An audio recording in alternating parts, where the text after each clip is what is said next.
Assalamualaikum warahmatullahi wabarakatuh. Saya Muhammad Hendy Nugraha dengan NIM 122402086 akan mempresentasikan tentang analisis podcast, matkul manajemen program siaran radio. Nah, di sini saya Muhammad Henry akan analisis podcast tentang yaitu dua program podcast yang dianalisis. Nah, itu pertama ada Pindes dan kedua ada podcast seminggu. Nah, untuk Pindes, siapa sih yang nggak tahu tentang podcast Vincent Desta ini?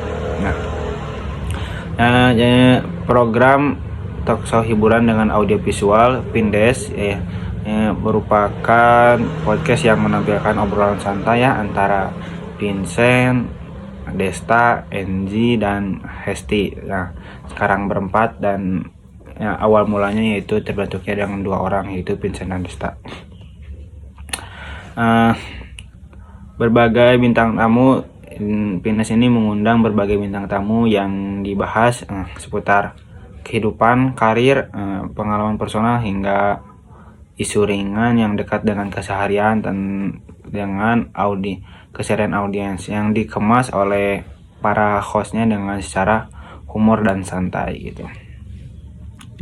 Nah, Pindes ini mempunyai profil nama program yaitu Pindes atau orang Vincent Desta yang disingkat dengan Pindes. Jenis programnya yaitu talk show hiburan. Tagline-nya yaitu tagline Pindes Tada. Nah, tujuannya memberikan hiburan yang ringan, menghibur dan membangun kedekatan emosional antara host, bintang tamu, dan audiens. Target pendengarnya usia remaja ya untuk Pindes dari 18 tahun sampai 40 tahun. Dan ada juga pastinya kalau dari 18 sampai 40 yaitu dimulai dari mahasiswa sampai dan pekerjaan muda. Nah,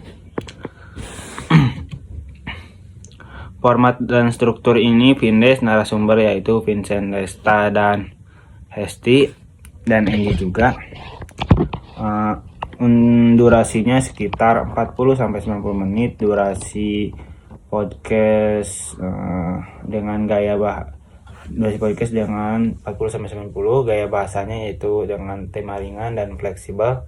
Narasi berkembang secara spontan, tergantung dengan pembawaan dan orang yang diundangnya, tapi tetap terkontrol dengan sesuai skrip atau tema yang diajukan pertama. Konten bisnis dari Pindes yaitu kaos Pindes, aksesoris, tiket jika ada event seperti bahkan poli atau lainnya. Kelebihan podcast Pindes yaitu chemistry host yang sangat kuat karena Vincent Desta yaitu memilih sahabat dekat ya, jadi chemistry-nya udah sangat terbangun. Dua yaitu gaya penyampaian yang santai dan pastinya agak relate ya dengan umur sekarang. Yaitu brandingan program yang sangat kuat karena Pindes ini sudah punya nama, jadi brandingannya yang sangat kuat dan sekali upload bisa banyak penonton, ribuan yang langsung menonton. Keduanya yaitu selanjutnya yaitu manajemen produksi dengan cara profesional. Pastinya ini juga dari tim kreatif harus menyiapkan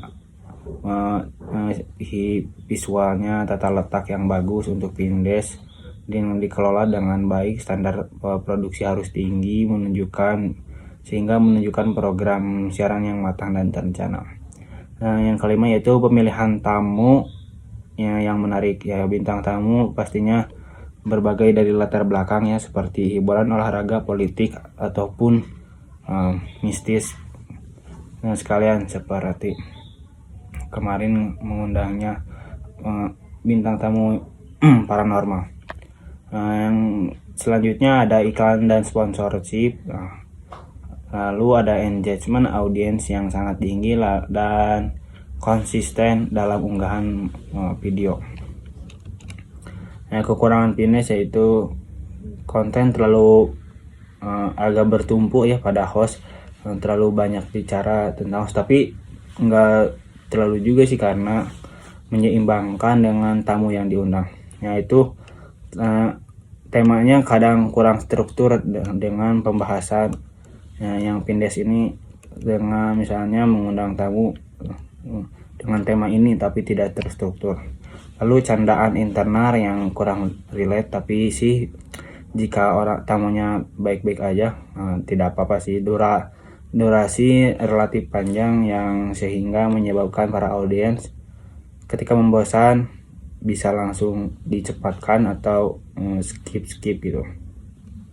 Dan yang terakhir ini yang menurut saya relate ya, ketergantungan pada popularitas tamu, yaitu tergantung pada tamunya. Nah, untuk podcast seminggu ini yang nama program podcast seminggu, jenis programnya podcast obrolan santai tak podcast. Tagline-nya nggak ada.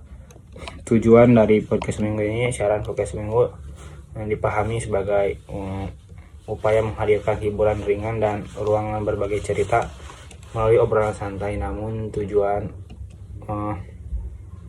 tujuan tersebut belum dinyatakan secara eksplisit sebagai identitas utama program. Target pendengar orang yang menyukai podcast ini mungkin karena katanya podcast seminggu ini hanya disukai dan banyak didengari oleh orang Bekasi gitu. Narasumber dari podcast seminggu ini Awe dan Pican. Durasi podcast seminggu sekitar 40-70 menit, normal. Gaya bahasa, tema yang diangkat cenderung fleksibel dan tidak terkait pada satu fokus tertentu.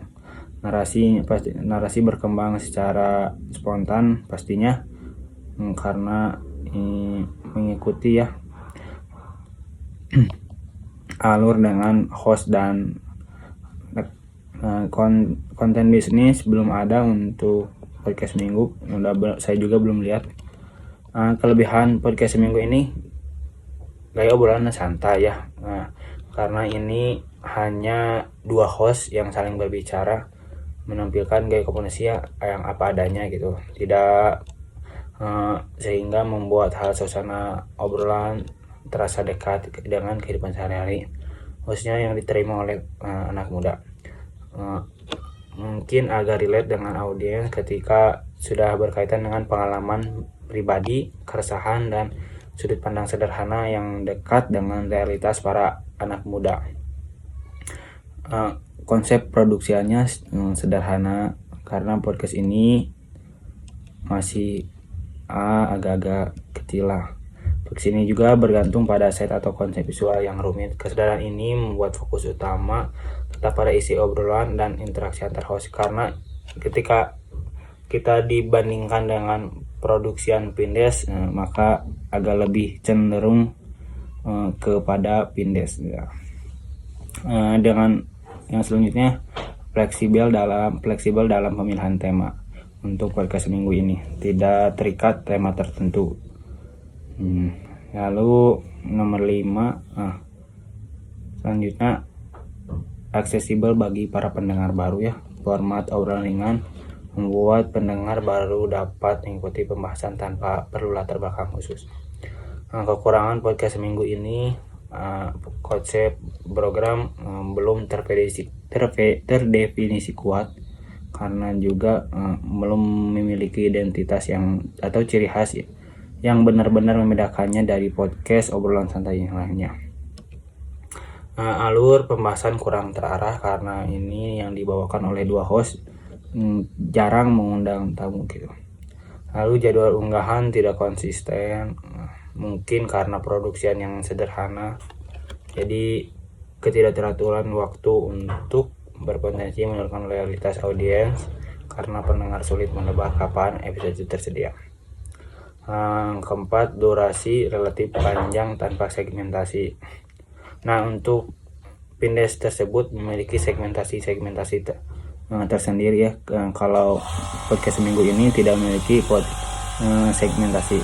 Nomor 5, branding dan promosi masih terbatas. Nomor 6, kurang engagement dengan para audiens.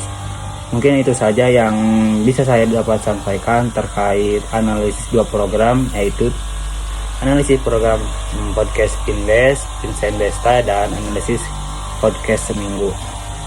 Saya Muhammad Hendri Nugraha. Cukup sekian. Assalamualaikum warahmatullahi wabarakatuh.